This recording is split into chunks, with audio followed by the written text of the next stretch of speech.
That's it. Okay, guys, in a few seconds, we're going to be going live. I'll let you know when we're going live. Okay. All right.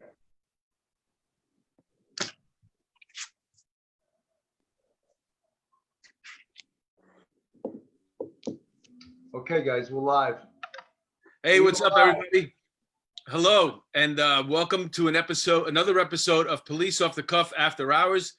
My name is Mark DeMeo. I'm your host, my co-host in all things law enforcement. What's up, Bill Cannon? I'm very excited to have these two left coast guests, West Coast, I meant. These guys are actually Republicans. I don't know how a Republican ever got elected district attorney in LA County, though. That must have been the perfect storm, Steve.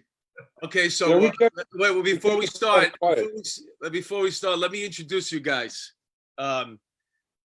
It's we do the show here in New York, and most of our episodes have to deal with New York, and we've been expanding. So just on behalf of Bill and I just want to tell you how excited we are to have you, because you're both from LA, Los Angeles County, and you both work there. Greg Meyer, you were an LAPD captain, and your last assignment was the police academy, which I want to talk to you a little bit about. I think that's really, really interesting.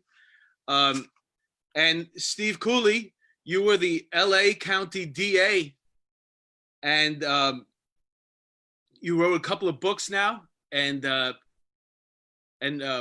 Greg helped you out on there. Greg is an expert in all things law enforcement. And Bill read the books cover to cover, right, Bill? Yeah. I will when I get them, but I didn't actually. But the books sound amazing, especially they're so relevant to what's going on right now. And one of the books is called Blue Lives in Jeopardy, and the other book is called Blue Lives Matter in the Line of Duty.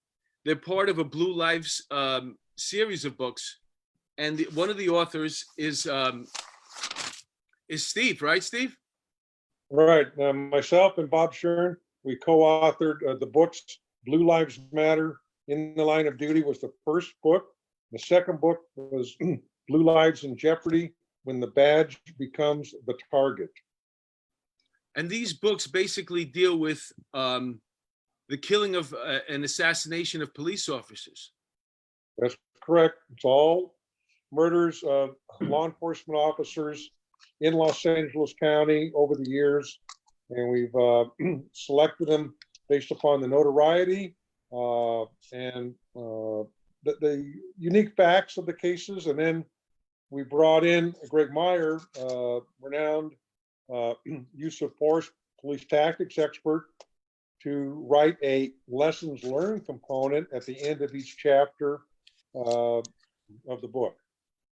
you know, Steve, that is so important, and maybe I could also address this to Greg, the lessons learned, because I was in homicide for my last 10 years on the job, and at the end of a case, it's probably always a good idea, whether the case is solved or unsolved, to do a critique on the things that you did right and the things that you did wrong, so that you don't repeat what you did wrong the next time, you know, because it's always a learning experience. And as Greg, you know, and Steve, you know, homicide is a team sport. There's no single superstar that's going out there, even though, you know, you watch these shows on Investigation Discovery.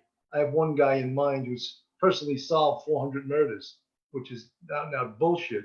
But it's always good. And I really enjoyed the fact that you guys critique what you do and lessons learned. Could you speak a little bit about that, Greg? Well, Greg, I wanted what he was asking you basically. Could you talk to us about the 40 years of experience that you had with the? Because you worked especially with the tactics and arresting and use of force, and you're an expert on that. And you were the captain of the police academy, and now we're going through a time right now where, even as Bill always mentions. Talk about the compression on the back, Bill. Well, I don't know if you guys saw the diaphragm laws that the New York City Council just came up with. Out now, just absolutely ridiculous. You want to speak to that, Greg? Yeah, it's a little crazy. Let me just mention I was 30 years with LAPD. I do use of force, expert witness work all over the country. I've done that for quite a few years, even before I retired, as my assignment was captain at the Los Angeles Police Academy. That's because Bill Bratton, who you all know very well, was our chief at the time, and he decided to put me back in the academy because he thought I needed more training, I guess. I had the opportunity to do that job for a year and a half, and of course, the tactics training is part of any police academy. As one of you mentioned, it's as Bill mentioned, it's so important to learn the lessons after any given incident so that we don't keep making the same mistakes.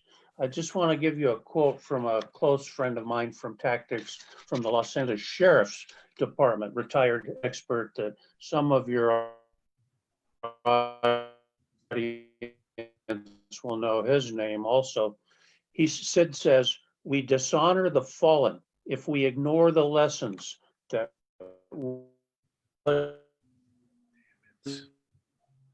Your sound is cutting out. Try it again, Greg. Yeah, Greg, you might want to log off and log back on again. dishonor the fallen if we ignore the lessons that will." Yeah, give me 1 second here. All right, so while we're on hold right now, Steve, how did you come to work with Greg? Well, I knew Greg when he was a police officer, and then when I was the district attorney for Los Angeles County from 2000 to 2012. Obviously, we had a lot of officer-involved use of force cases, and Greg was the person we went to both when he was with LAPD and after to give us a fair and honest and objective assessment of what certain conduct was or wasn't from the standpoint of a potential jury trial or making a decision on filing or not filing a case. You Were need you the DA with Rodney King? No, that was before my time. That was back in the early 90s. I was elected in 2000. Right. Right. And then I served 3 terms. I retired in 2012. Well, But Greg I is, was expert witness in the Rodney King case for the city way back when. yeah, that's what I read that in the notes. You were the, and also the other case that was a very famous case with on the train station, right? Johannes? Yeah, I was an expert witness for the officer, Johannes Mesterly in Oakland, the BART system, the train system shooting that happened in the 1st of January 2009, and he got prosecuted for first-degree murder. It was a crazy, politically, racially charged case. He was ultimately found guilty of manslaughter, involuntary manslaughter. And this was one of the many cases that are out there where an officer mistakenly draws their gun and shoots somebody when they're actually in their mind, they're trying to draw their taser. There's been 17 or 18 of those cases around the country. Only 2 of them have been criminally charged, and the Bart tragedy was one of them. What was the outcome of that case? The officer was found guilty not of murder, but of involuntary manslaughter, which in California basically means an accidental death with some negligence. And it definitely was not a murder. It was he definitely had no intention of shooting the person. All right, In the since heat of listen, battle of trying to subdue this guy, he was trying to draw his taser, and he drew his gun, unfortunately. since we both have you here right now, Steve, you're the DA. And Greg, you are the captain of the police academy in charge of training and we are going through what's actually going on today. We have bail reform. We have police officers. What are you teaching in the academy? What are you doing about bail reform? If you had to deal with these fellas, these two issues, what would you be doing right now? Well, this is Steve Cooley, and I have observed the bail reform efforts in other jurisdictions using algorithms and other such mechanisms, New Jersey, New York, and elsewhere. From what I understand, is generally been a failure. I would put much more faith in an adversary proceeding where a judge decides according to traditional bail rules. Last time I looked, bail was still in the US Constitution. Algorithms weren't. So LA and California are moving towards a no bail system. However, the bail industry is fighting it, and there will be an initiative on the ballot to essentially overrule the Chief Justice's decision to kind of impose it through the courts, and the decision of some others in the justice system to have it be the system whereby people are evaluated as to whether they should be let out on bail or not, and how much. And I trust the adversary system, DA, defense attorney, judge, input, decision, according to rules. Steve, isn't it also not some algorithm or some bureaucrat? But Steve, isn't it also an ideology? Because I think what one side is trying to empty the prisons and the jails because they think it's unjust, and the other side, I think that's just lunacy. That the one side doesn't recognize the danger of having criminals out on the street, unmonitored, undisciplined, unwatched, and it's just they think it's just and unlikely to appear in court. Yes, it's part of the decarceration movement. There is a decarceration movement that is an ideology. It's adopted by a lot of left-wing elected officials, certainly the George Soros type people would support that.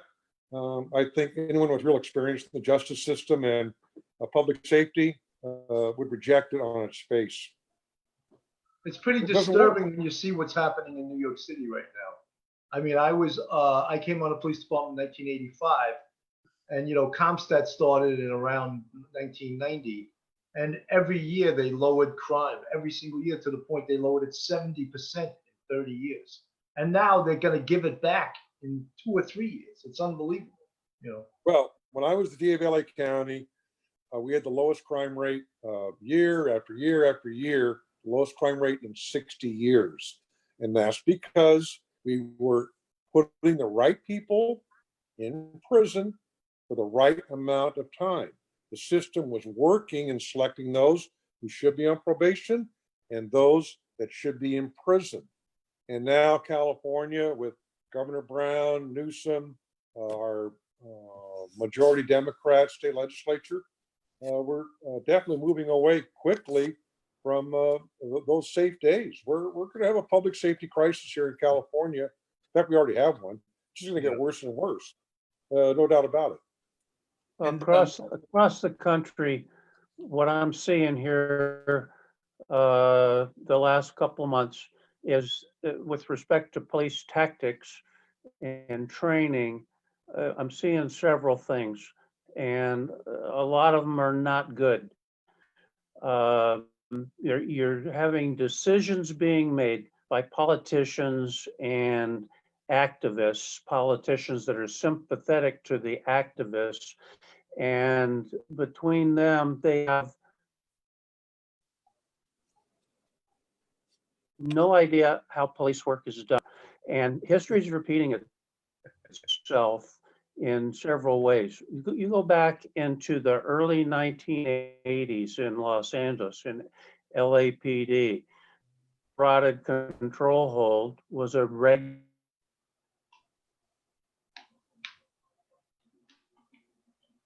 regularly used tactic. The guy was fine. But in May of 1982, the politicians ordered the police department to stop doing that immediately, and two officers, because now they're using their nightsticks.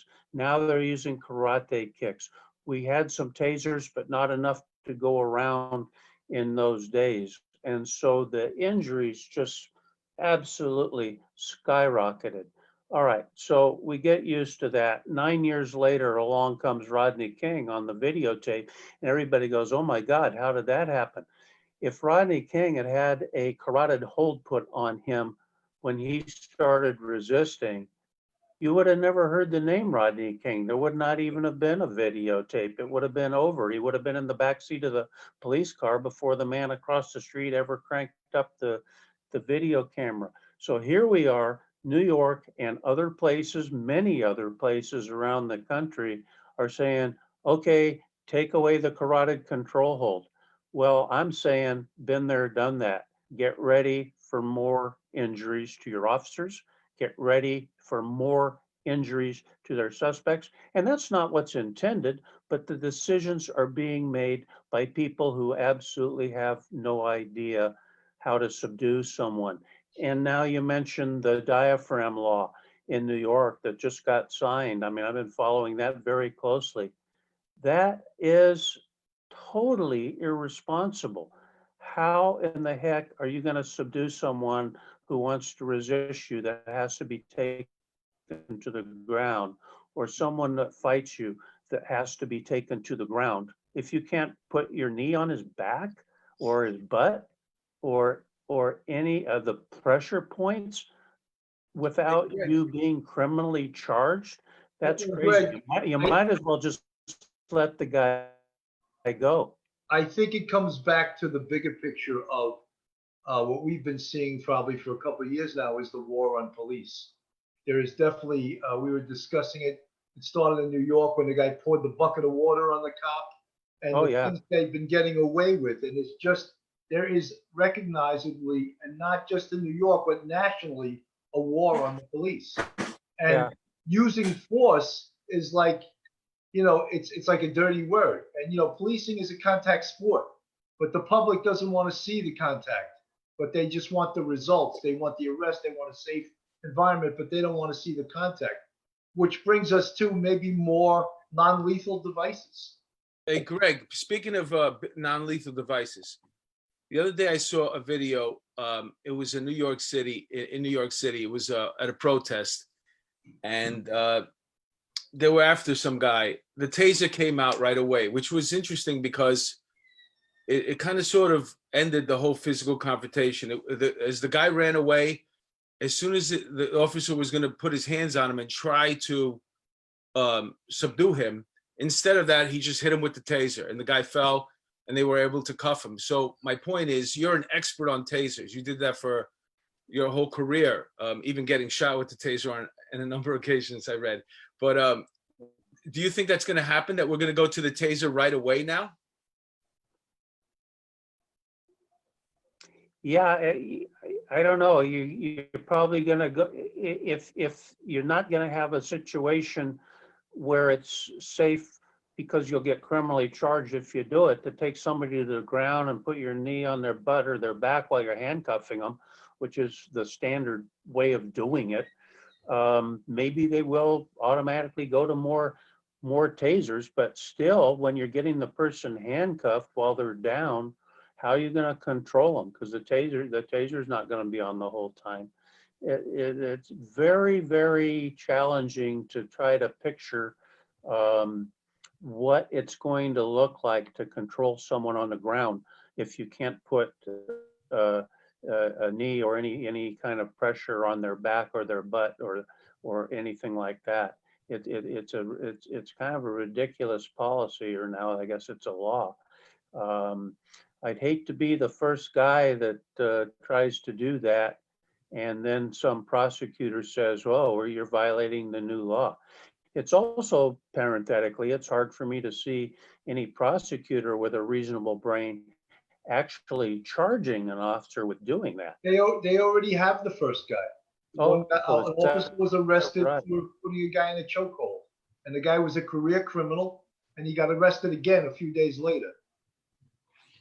Wow. I Wow. think it's a fair assessment right now in contemporary America that you have a lot of lousy chief prosecutors. And I can name the jurisdictions if you wish. There's one or two back in New York and a couple of boroughs there. St. Louis, the person's contemplating filing weapons charges against the people defending their home. Fulton County, Atlanta, that guy is dumb as a rock.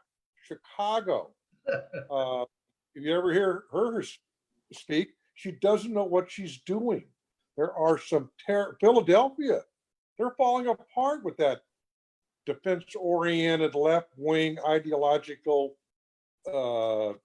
Nimrod being their chief prosecutor. And the crime is going up in all those places. They are Steve, not go back to the couple. Steve, go back to the couple that tried to defend their property. How can they charge them when that is in the law as part of justification? You can't. And how do they get a search warrant for That I don't lawful understand either. weapons? Don't you need probable cause for a search warrant? What judge signed that? Judge Butler? You need an affidavit in fiat to make a statement of probable cause that is true. And if those guns are, and they can easily be determined if they're lawfully possessed, there's no grounds to seize them at all. So you got a screwed up prosecutor. I briefly heard her speak. She doesn't know what she's doing. And you apparently have a judge that bought into it. But boy, I would not want to be living in St. Louis if that's the way they do things back there, or Philadelphia, and a couple of boroughs in New York. And, just some places in California aren't too hot either. Well, Vance is no bargain in New York either. Vance is a carpetbagger on the state. He doesn't strike me, but how about, is there a weird guy in Brooklyn too that sort of a Soros kind of guy? Yep. Yeah, well, that's not good. It's not good. No.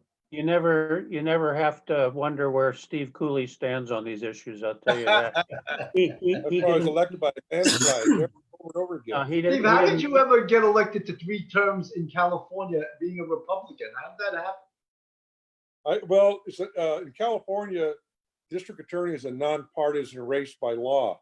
So even though some people will try and make a partisan race, the voters generally figure out who the most qualified candidate is. I ran against a very famous DA named Gil Garcetti, and I just clobbered him. I slaughtered him. Worst landslide against an incumbent in the history of the LA County DA's office. I was very proud of that. And I wanted 2 more landslides because we did a good job. And that's how you should measure that kind of a job is, are they doing a good job or not? And then vote for them or against them.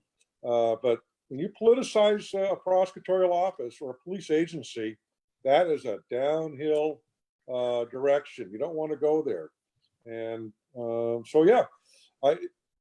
my opponent, Gil Garcetti, spent a couple $1 million calling me a Republican, trying to win it that way.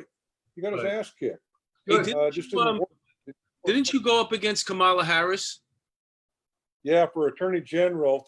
I actually won that election on election night. And then when they got through counting what they call provisional ballots, I lost in every single county. Oh, those old Democrat mail-in ballots? Well, no, they're actually, you drop them off at the end. They aren't even mailed in. They come in the day of the election. They're dropped off, and then they're counted if a race is close. Ours was close, and she just killed me in every county on provisional votes. So I actually won that. And if it would have been a regular, an honest election, you wouldn't have to deal with her as a potential vice presidential candidate. Steve didn't mention the district attorney in Nashville, Tennessee, but he should be on that list too.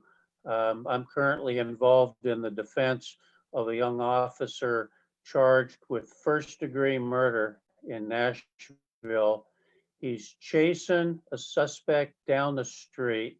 The suspect has a gun in his hand. He switches it to his other hand. They're running. He's turning on the officer. The officer is yelling, "Stop or I'll shoot, stop or I'll shoot." He turns on the officer again and the officer shoots him. And in Nashville, they're prosecuting that kid for first-degree murder. Now, there is something really wrong, but here's the other thing. You have case after case. I mean, I know a lot of your audience follows these things. We've gotten to the point in this country in many places, case after case, where the police or the sheriff shoots somebody who's got the gun in their hand, and they think, oh, well, the police should have talked him out of it or something. It's The unbelievable. police should have talked him out of it. They should. I mean, it's crazy. So do these officers take a judge trial because the juries are that stupid? The officers Well, involved I'm in the not- cases. I'm not. In Baltimore, the officers took bench trials and they were generally acquitted, Right. which I thought was a pretty smart move under the circumstances. But the really dumb move was the state's attorney in that particular county that governs Baltimore, even bringing charges. It was a response without proper investigation or analysis. And the DA's office, or whatever they're called back in Baltimore, had their ass handed to them because they were not professional. They were responding to political pressure, which is the worst, most unethical thing a prosecutor can do. And that state's attorney in Baltimore, I'll say it right now, she can sue him if she wants, unethical, unprofessional, and should be tossed out of office. Doesn't deserve to be called a prosecutor. It seems like they're activists and not prosecutors. You know, they're political activists. Political activists with ideologies, and they're weak and unprincipled because they react to political or public pressure. It's supposed to be about the law and the facts. It's that simple, and they don't get it. And it's all over Chicago. Jesse Smollett, whatever his name is, that DA, dumb as a rock. Her name is Fox or something. Dumb as a rock. But she reacted and gave in to her political whims, and I think some political pressure to not pursue him for filing a false police report and all the rest of the stuff he did. And it also was a report that causes tension between the races because he was claiming, racial bias and a bias attack against himself. He made the whole thing. And all sorts of negative collateral consequences. Plus, the Chicago Police Department probably spent hundreds of thousands of dollars sorting out his false claims because they were under pressure to do so, and they did a good job. The person who failed back there was their public prosecutor. She's the failure.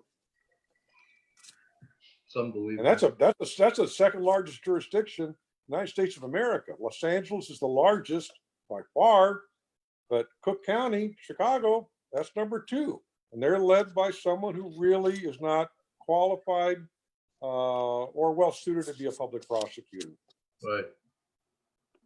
I mean, you always think the wisdom is within the law, that the law will solve all incompetence and all bias, but it's just not true. You know, it's whoever's wielding the power of the law. It's whoever's making the decisions. And if this country starts getting a whole lot of George Soros puppet prosecutors, you can forget the law and you can forget the facts. You're going to see an ideologically driven executive prosecutorial power being turned over to the wrong people. It's an incredibly powerful position. yes. You want the right people in there. You don't want a George Soros puppet. No way. Very disturbing. Do you guys want to touch upon? I know the one book, The Blue Lives Matter, examines 8 line of duty murders of police officers. Steve, would you maybe comment on? There's the book right there, Blue Lives Matter in the Line of Duty. Would you maybe comment on one of those cases and involve Greg in how he re-examined the case and lessons learned, that whole type of thing? Yeah, I like to have Greg do it as a very objective observer because he read through all the 8 chapters, and I like to have Greg take that on. Then I'd like to talk about the second book, Blue Lives in Jeopardy, and what we were trying to accomplish with that book. But Greg, why don't you take a chapter from Blue Lives Matter? Sure. We have, again, these are hard because officer got murdered. Usually about one officer a week is murdered in this country, unfortunately, in recent years. By the way, there's already, as of this morning, there's already been 30 officers murdered in the line of duty so far this year, just through this morning. And that's a 7% increase over last year on the same day. So, rest in peace, but we've got to learn the lessons of how these officers die and how we can train against it and instill good work habits in people.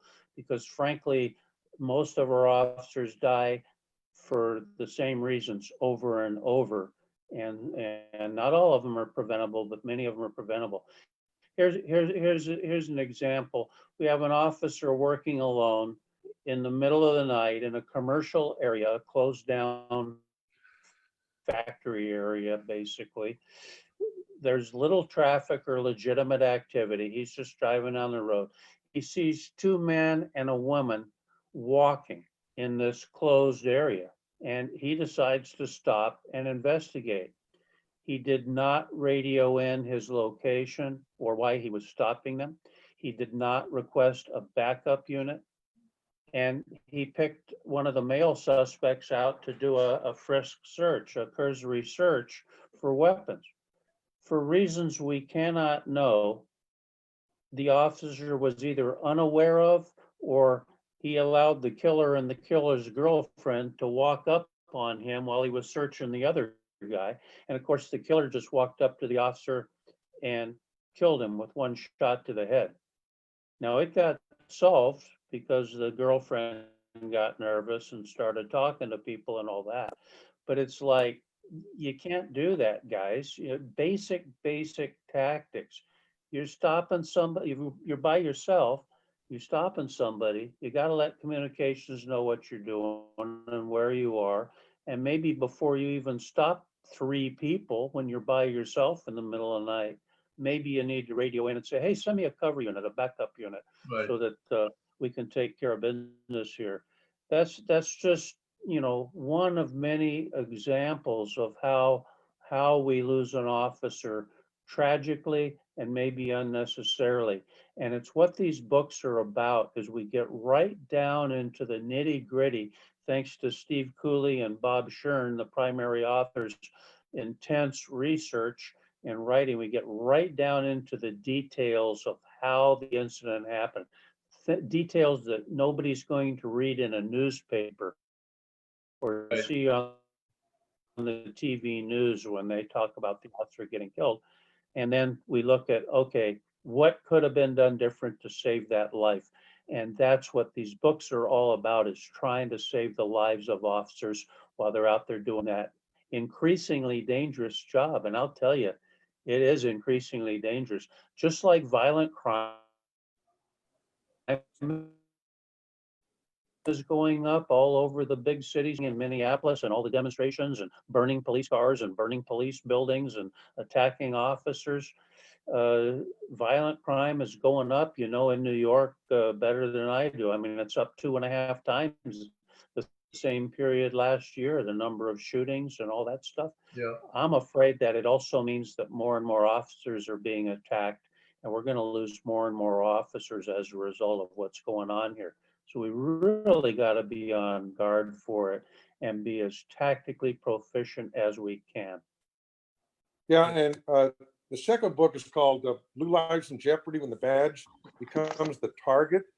This is because we wrote this book because we saw a trend where officers were being essentially assassinated and in some cases executed. Every one of the chapters in Blue Lives in jeopardy and the badge becomes a target involves the execution of an officer who is caught off guard, unprepared, or exercising bad tactics, or they're just assassinated.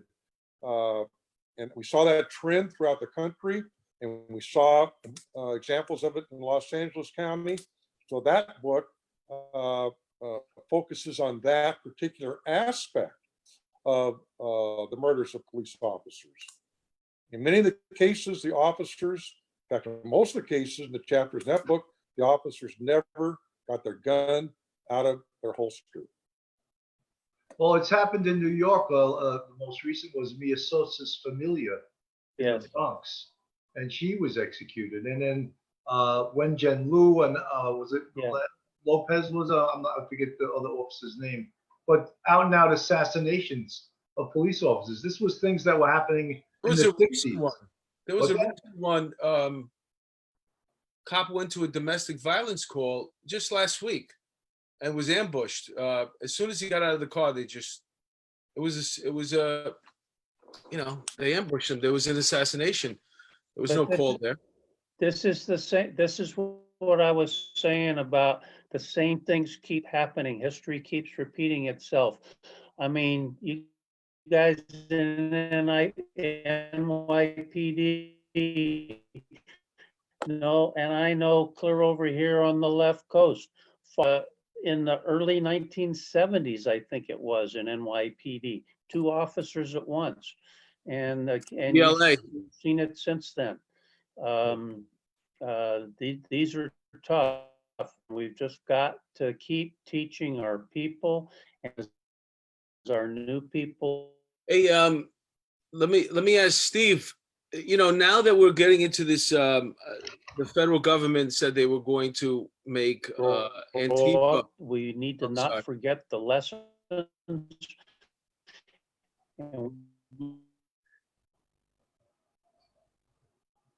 You guys okay? Yeah. I wanted to ask you, Steve, about no, I lost my train. Antifa? Antifa. About the federal government. Federal government now. I think they're probably waiting on BLM too. They're probably going to make them. That my idea is that they're looking to both make them both terrorist organizations and attack them that way. Make them arrest them federally. Now you were a prosecutor. What is actually the difference between, because you talk about all these horrible prosecutors, they're not going to do the job. So that's where the federal government has to step in and I guess take care of these people. What's the difference there? Well, first of all, I want to, I beg to differ with you between Antifa and BLM. I think they're 2 different kinds of organizations. Antifa is clearly made up of terrorists who enjoy and organize and conspire to commit violence against others. This is this is their raison d'etre. Now, the Black Lives Matter group, that's a communist organization. They self-admit that. The founders of the National Black Lives Matter movement say they are trained Marxists, and this is sort of like their job and their avocation. I think that they, at this point, because they probably have some unwitting followers and believers who just sort of believe in the cause, self-flagellation or their guilt trips or whatever, I don't think that can be characterized as a terrorist organization, at least at Listen, this I wasn't saying that was my opinion. What I was saying was that I have an idea, like the federal government is waiting for a couple of homicides that they could attach to BLM, and then they could put them in that category as well. That's just thinking the way the federal government acts. I don't have an opinion on it. The federal government, U.S. attorneys, and federal law enforcement agencies have a lot of powerful tools they can use against those kinds of groups, especially when they operate well beyond the normal jurisdiction of a local prosecutor.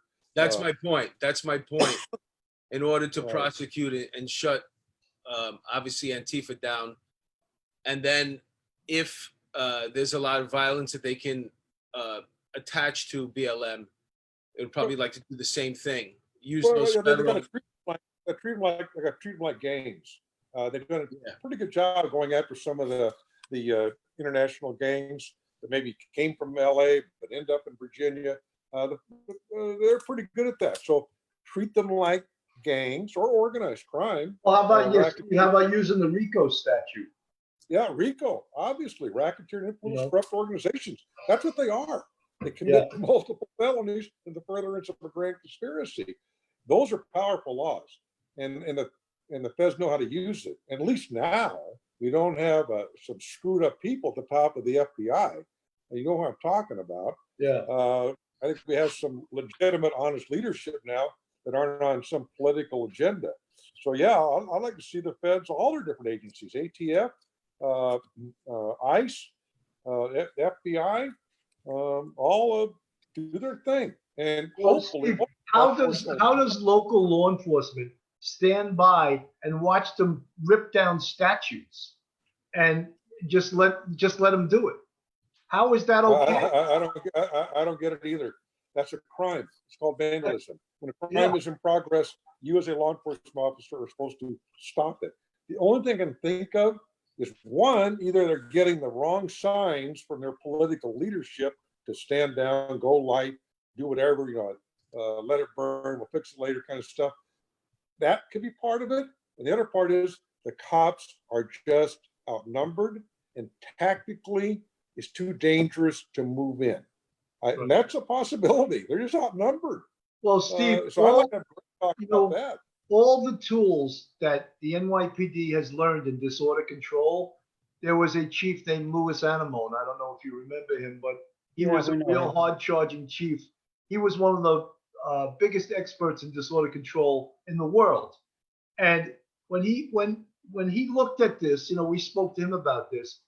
They have the ability to knock it down. They have the tools. They didn't use drones. They didn't use helicopters. They didn't use horses. What are you keeping all the tools in the garage? This is game day. Let's use all the tools at our disposal. Where's the investigative element? I think you may be right, especially the horses. Those are really effective. The horses and crowds, that's what horses are for. I know. Great. We got plenty of them out here. As far as drones, when the riots first started, they were occupying the police in one area and then breaking into stores in another area. Drones could have followed these people. And but if you don't use them, no one's gonna know, Aviation could have followed them. They never had aviation up during these riots. Well, there's been a lot of efforts here in Los Angeles County to put huge restrictions and controls on law enforcement's use of drones. And I think law enforcement has said, look, we don't want to interfere with anyone's privacy rights or any of those concerns, but we do want to use this as an effective tool. But they're constantly battling, the left-wing elements, the ACLU, all those guys, to try and use a tool that can help in the pursuit of public safety. But it's a fight. It's a fight all the time just to do the right thing. Look, Google doesn't want law enforcement to use facial recognition. So there's other companies that will allow law enforcement to use it. We don't have to get it from Google. We'll get it from some other companies. Well, Google Google likes to do a lot of things that benefit Google. And they really ought to be a little more public safety oriented and responsive. And don't protect terrorists, which they have done. They have protected the information on a terrorist's cell phone just to have control over their data. Well, some point in time, that has to give way to public safety. I'm sorry, Google, that's kind of the way it works. At some point in time, you get a warrant, you give it up. Well, Apple did the same thing until the FBI figured out how to get the information from the phone without Apple. Yeah, Apple, Google. And then the only thing that makes me laugh, though, is how periodically they get hit, like Twitter got hit yesterday. You know what? Then they're crying for the FBI to come and solve their crime because they've been victimized. That's right. Twitter got hacked by some hackers. I guess they paid somebody on the inside of Twitter to give them access to a bunch of people. Oh yeah, Obama and Bloomberg and a bunch of other. Well, What do you do when you're a prosecutor and they pass laws that tie your hands, that handcuff you? well, you join with other prosecutors, and hopefully you have enough influence and sway with the state legislature to fix things. But that has not been the case in California for some time. We've not had a really a great governor in the state for many years, and the legislature's a super majority. So it's just hard for prosecutors now.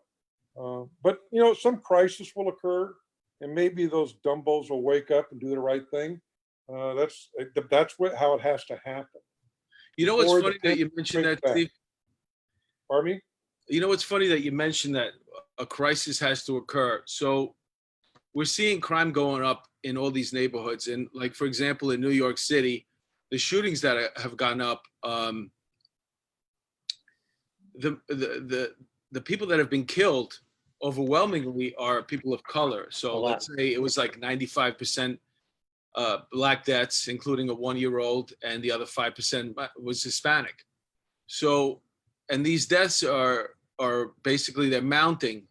And in New York City, we have, I've seen this cycle several times now, where there's one murder that happens where, okay, that's enough. We have to do something about it now. And most of the time that murder is a white person. So this whole argument right now, we should be attacking this right now before more black lives are lost. Well, I think maybe some of the leaders in the black community should take that torch and run with it. I don't know if you heard the grandmother and the father of the 1-year-old who was shot and killed in New York. Yeah. Before yesterday.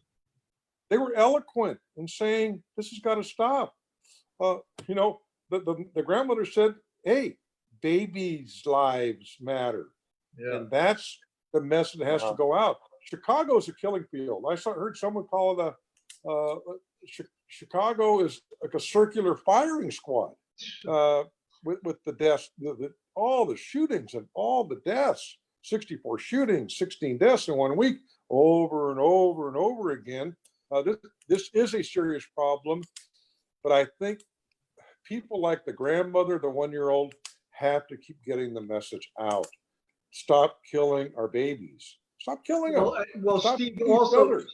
Steve, you mentioned Chicago, and Chicago has the strictest gun laws in the nation. How's that working out for them?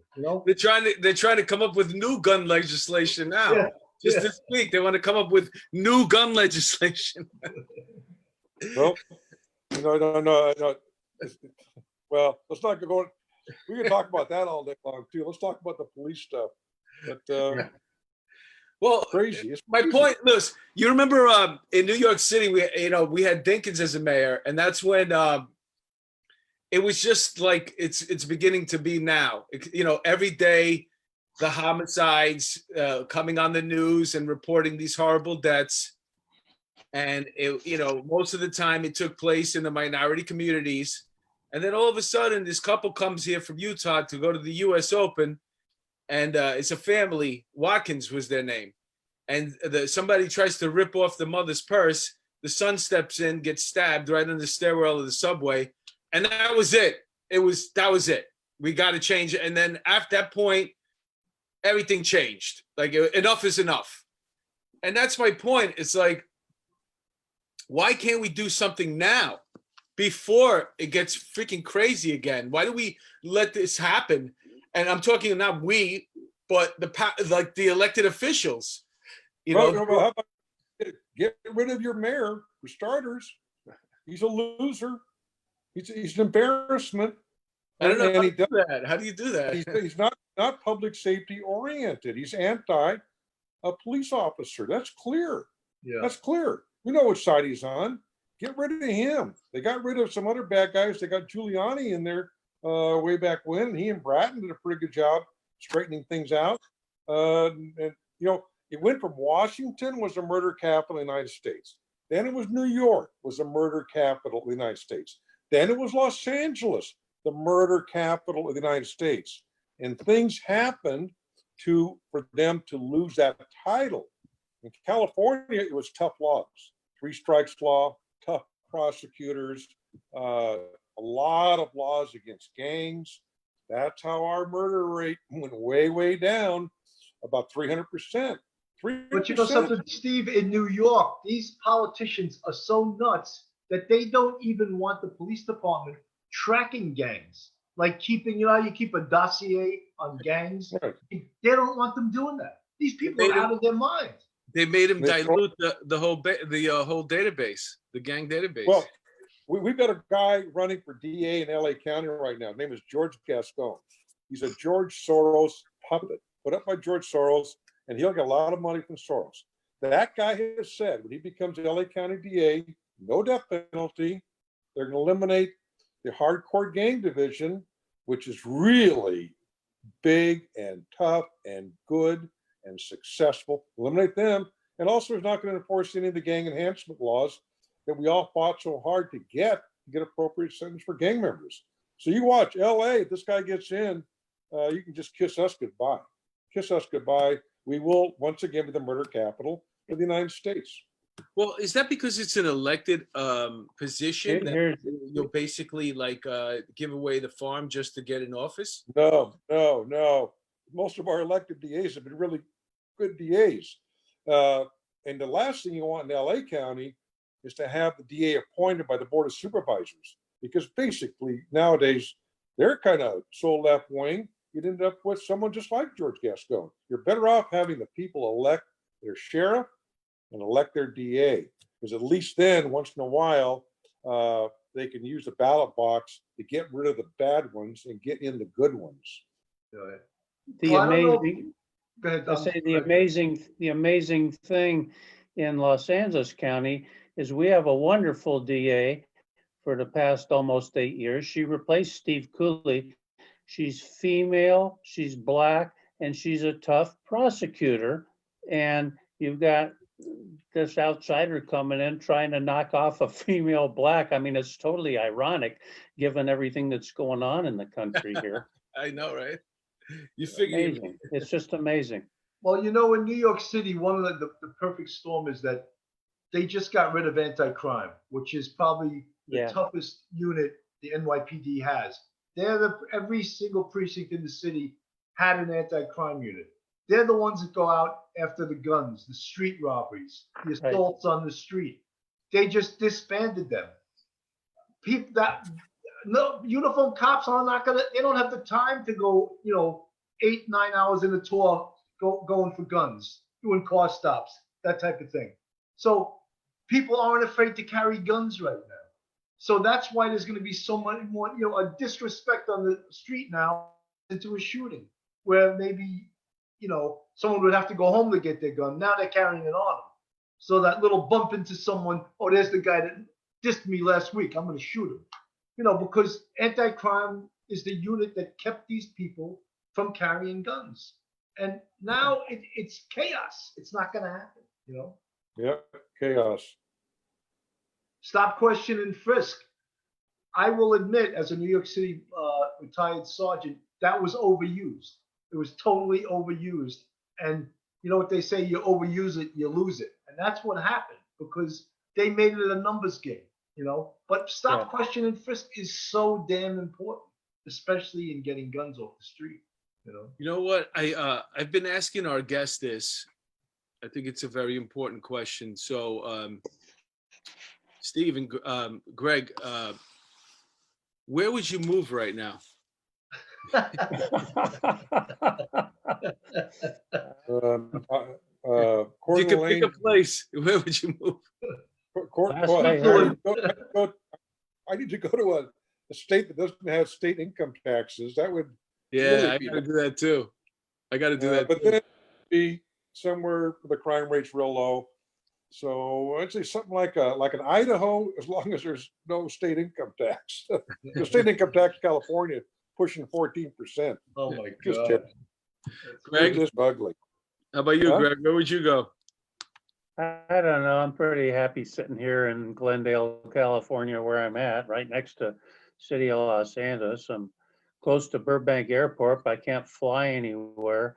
If I wanted to fly to New York, I understand I'm not allowed to come to New York without being quarantined. So I don't Yeah, know. for 14 days. That's right. That's right. I'll tell you, Yeah. I'll tell you the one place I don't want to go, Seattle, which is a Oh beautiful my city, God. or Oh, Portland, God. which is a beautiful city, but they got some ugly people up there. Those, what they're doing to their law enforcement and their fellow citizens, shame on both those cities. Shame on their leaders, their mayors and their city councils. They're worthless. Yeah. Worthless. But Steve, the electorate is electing some of these people. You know what I mean? What I does that don't say about the know. electorate? They must all be smoking dope or doing something, because I can't imagine there are that many stupid asinine people among the electorate, even in those two cities. Well, I don't Well, know. look, they elected De Blasio twice. Yeah.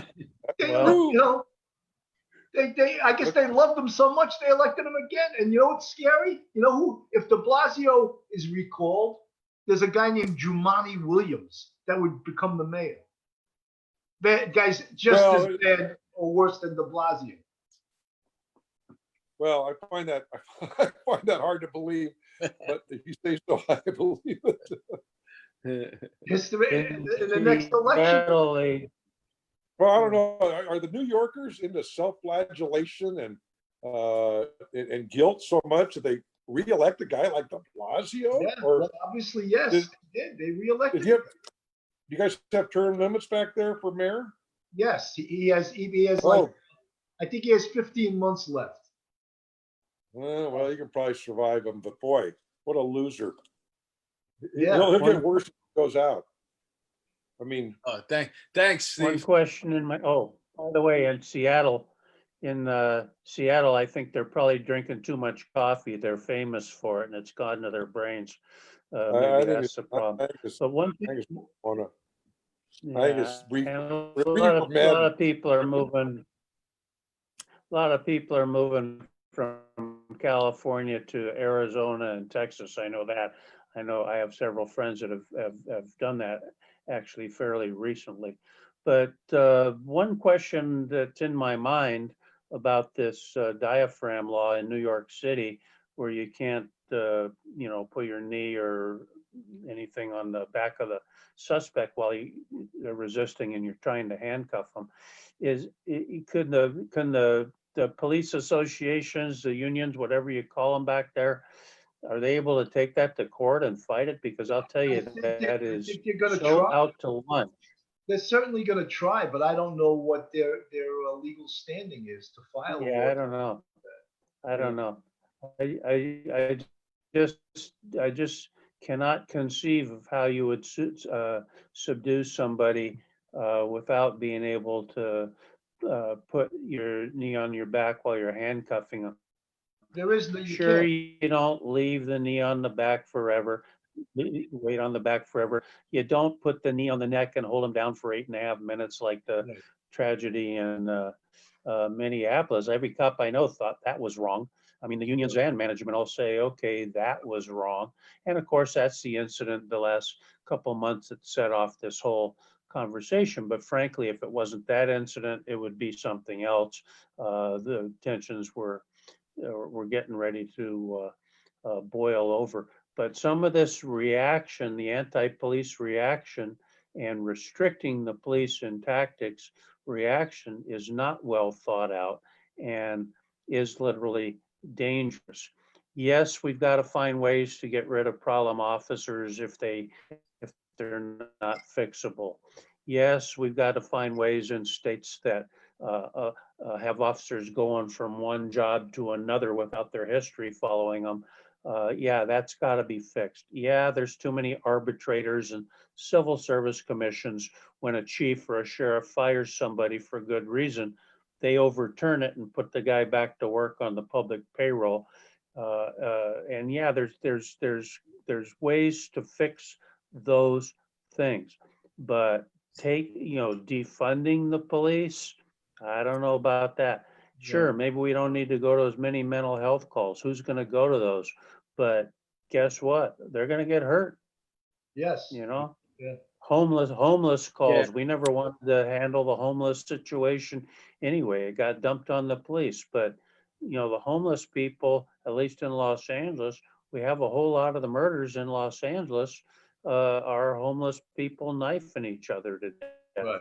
So Right. who's going to go handle that if it's not the police? Well, you know how that's going to go down. It's going to be a radio call that's, the sector car is going to deem it nonviolent. And then they're going to call the EDP car, which brings the clinician or the social worker there. And then they're going to hand it off. How many of those cases do you actually have? Yeah, and then when it goes south, because they send the wrong people there, they're gonna sue the cops for not showing up. Yeah. They can't win for losing. Well, the cops will. My idea is that the cops will show up first, and then once they deem it's nonviolent, then they'll call this. I call it the EDP car. Well, They'll call it. that makes sense. That makes sense. They can evaluate it, make a judgment, call in the mental health people, and the cops can move on to the next call that requires your skill set. Yeah, that's the idea. I mean, I'm part of a program that I do some. I'm an actor as well, and it's about how to handle mental illness. So they get a 3-part training there. They get the lectures, then they get scenarios, which I act in, and then the idea was that you would put a clinician would go out to these calls. So a lot of these ideas have been in the works, in the makings for a long time.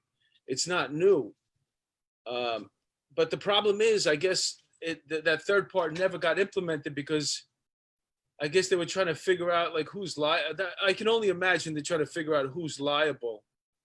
God forbid something happens. What else could Something be? like But that was the idea. So a lot of these programs about alleviating the police of some of their duties have been something that's been in the works for a while. They just never go to the final phase and actually do it.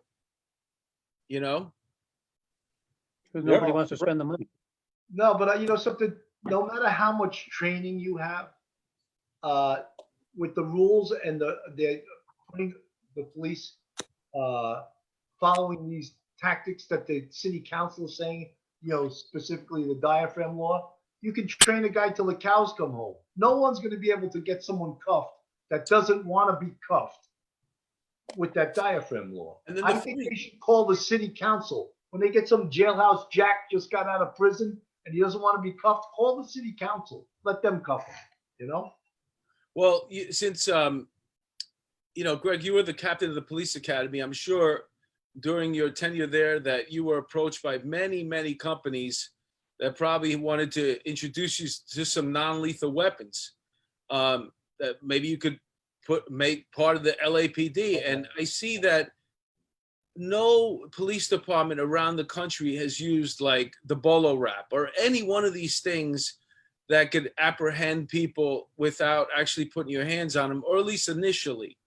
And even if it's just like a stun gun or a phaser, like something from the future, we got nothing coming in. And our academy recruits are from all over the place now. So none of them are like physically fit. Most of them anyway. Does your police academy get a water bottle with the recruit's name on it? Because that's what they're giving out in the police academy. You get your own water bottle with your name on it. It's a kind of gentler academy. Yeah, so they can't fight. They can't fight, and you give them nothing to defend themselves. Looking for better equipment to test. In fact, the bolo wrap is out there at LAPD right now for I think a 6-month trial period. I'm kind of anxiously awaiting the results. I saw the bolo wrap training and demonstration at a seminar, a use of force seminar up in Las Vegas a few months ago, and so I'm waiting to see how practical that is. It looks like it's got some potential, but the tasers properly used are very effective. Sometimes they're overused. We got to guard against that. But ultimately, and I've been saying for 40 years now, I guess, what we really, even the inventor of taser, rest in peace, Jack Cover, said, yeah, but I don't know that anybody's doing the research and development, or if it's even feasible within our lifetime to get there, wireless, and you can make it a death ray or just a knockdown ray, just, like I said, put it on stun, Scotty, in the Star Trek TV series and all that. But the technology is going to improve as time goes on. It always does. But I'm afraid we're in a situation now, more than in any time in my time in law enforcement, which is 44 years now, 30 active, 14 retired, that our officers are really in danger out there from attacks, emboldened by all of these demonstrations and anti-police talk in the media and all that. And so that's why I really think these books that Steve Cooley and Bob Shern wrote, Blue Lives Matter and Blue Lives in Jeopardy, and the forthcoming book, probably next year, Blue Lives Shootouts, that they will save lives if people read them and learn the lesson Hey, Steve, where can we find these books? to be learned Well, you there can get it on the websites are about how these officers are going. bluelivesmatter.com, and I'm then sorry? the other website is Blue Lives in Jeopardy book.com. But Amazon sells them, and they're in all the bookstores too. Steve, you don't know what to ask you. There's been research done and about the type of officer. They'll call the one officer the civil servant, and they'll call the other officer the warrior. And Yeah, if you just, they always find out in most police encounters, the officer that is most apt to die in a encounter with the public is a community policing type officer who's nice guy, is looking to talk to people and is friendly, whereas the warrior is more concerned with tactics, protecting himself, and he has that kind of mentality and not that community policing mentality. Well, probably good to have both of them working yeah, together. it's I'll leave that one to Greg. yeah. No, what Bill's saying is right. It's been proven by research for many years that it's everybody says the nice guy. It's the nice guy that's really overrepresented in the fatality statistics. But whether you're the nice guy or the tough guy, you need to learn the lessons and use the tactics that are going to save your life. The situational awareness and your positioning and your communications, and one of the most important things that gets officers hurt or gets them into questionable shootings and uses of force is rushing into a situation. A rush in where you don't really need to rush in. Right. Most situations you don't need to rush in. Some you do. If somebody's in jeopardy and you got to rush in and save their life or prevent them from getting beaten up, okay, you got to rush in. I get that. But most situations, there's time for you to keep your distance, keep your cover, observe what's going on, radio in, get more units, get a supervisor, get a taser, get a beanbag shotgun.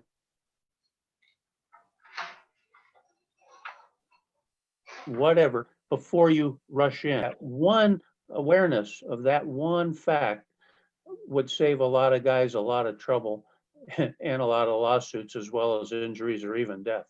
Right. One of the big problems with that is also that police departments are losing a lot of their highly experienced officers because of the climate right now. As soon as they get 20 years, they're jumping off the job. They're like, I'm not risking my pension to put everything on the line for this job that doesn't give a shit about me. Guys are running, they are sprinting to the pension section in New York City. sprinting, and I don't blame them. I don't blame them at all. And you combine that, and you combine that with the difficulty they're going to have in recruiting, which has already pre-existed the current crap for the last month and a half. Recruiting was tough. Agencies couldn't get good qualified candidates. Now things are even worse.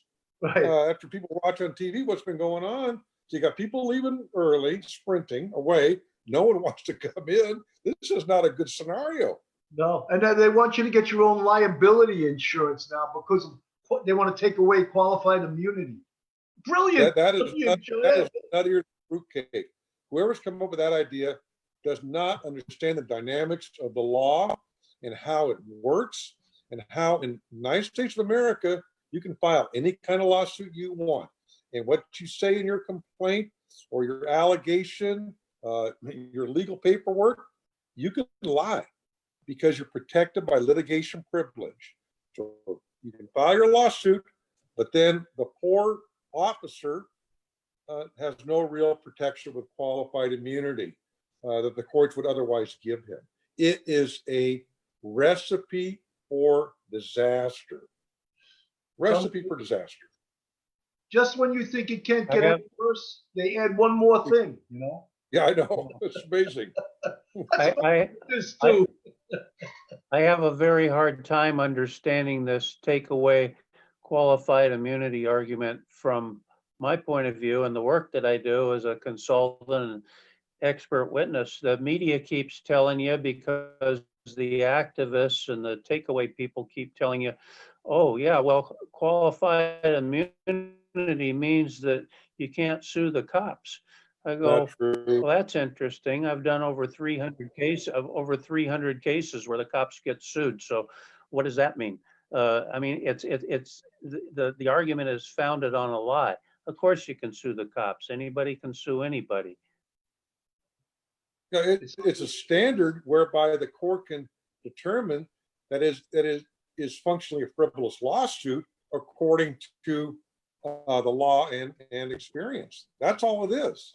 It provides that protection during the course of the proceedings. Well, we reached that point where we're going to close. I guess we're going to wrap it up here. We wanted to thank you guys for coming in. So I wanted to talk about the books one more time, if we could show them, Greg. Sure. There's 2 books that are part of the series. There's another one coming out, Blue Lives in Jeopardy and Blue Lives Matter in the Line of Duty. And Steve Cooley is one of the authors. Greg Meyer is one of the experts. And they're fantastic books. I can't wait. I know you're sending them to Bill, but I hope you're sending me one too. Yeah, well, you know what? Email me your address, or Bill could just share it with you. We can read it together. Yeah. When we hang out. You'll enjoy the book. This was a fantastic opportunity for us to get our, to spread out, to head all the way over to the West Coast and talk to 2 experts, guys who have done it.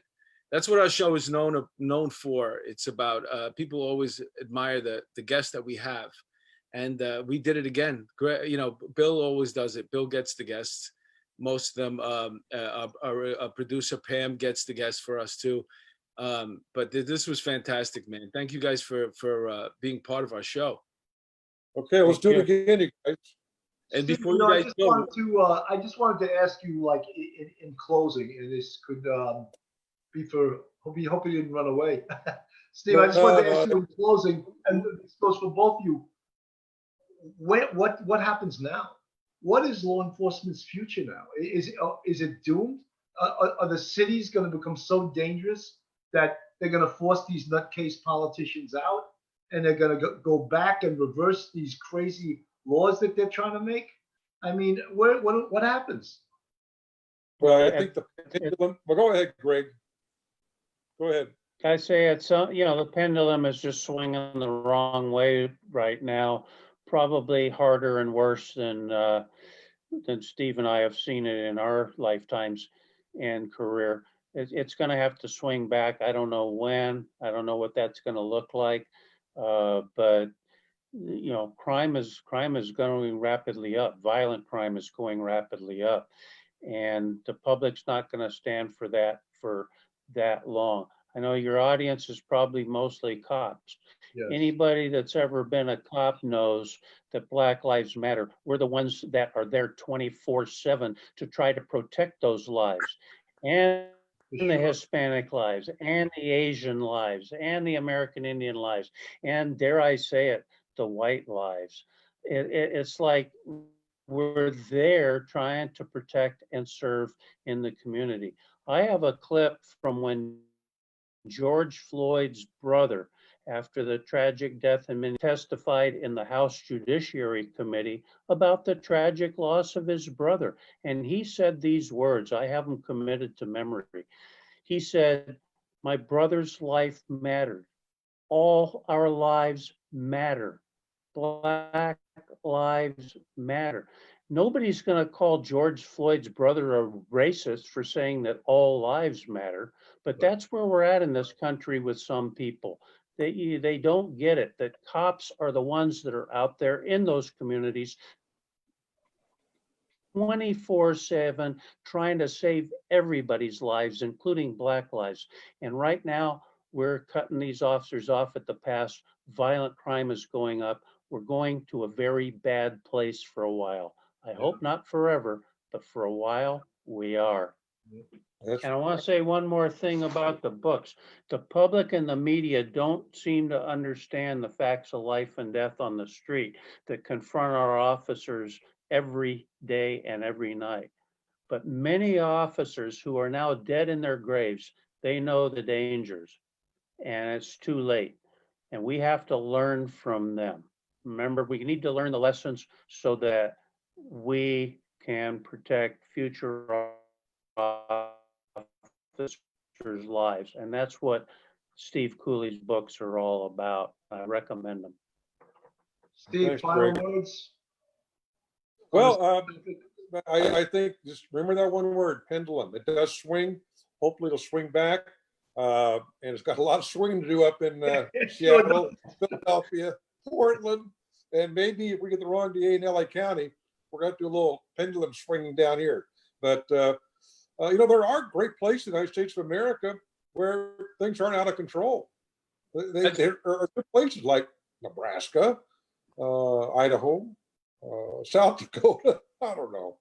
It's not all lost, but there's a lot of improvement that can be made in certain of our municipal areas.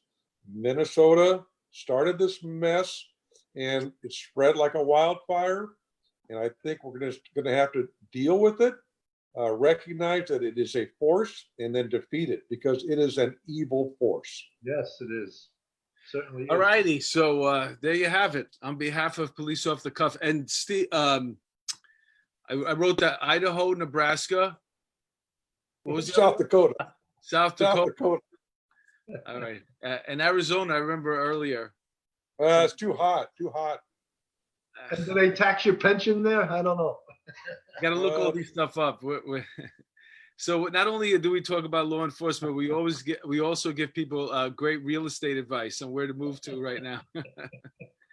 All right. So on behalf of Police Off the Cuff, I just want to thank you guys. Steve, Greg, you guys were a pleasure. Good luck with the books. We'll keep promoting them. Bill, this was a great episode, man. Thank you guys for coming on the show. Thanks, Steve. Okay, very good. All right. Be on the lookout for those books, Mark. They're in the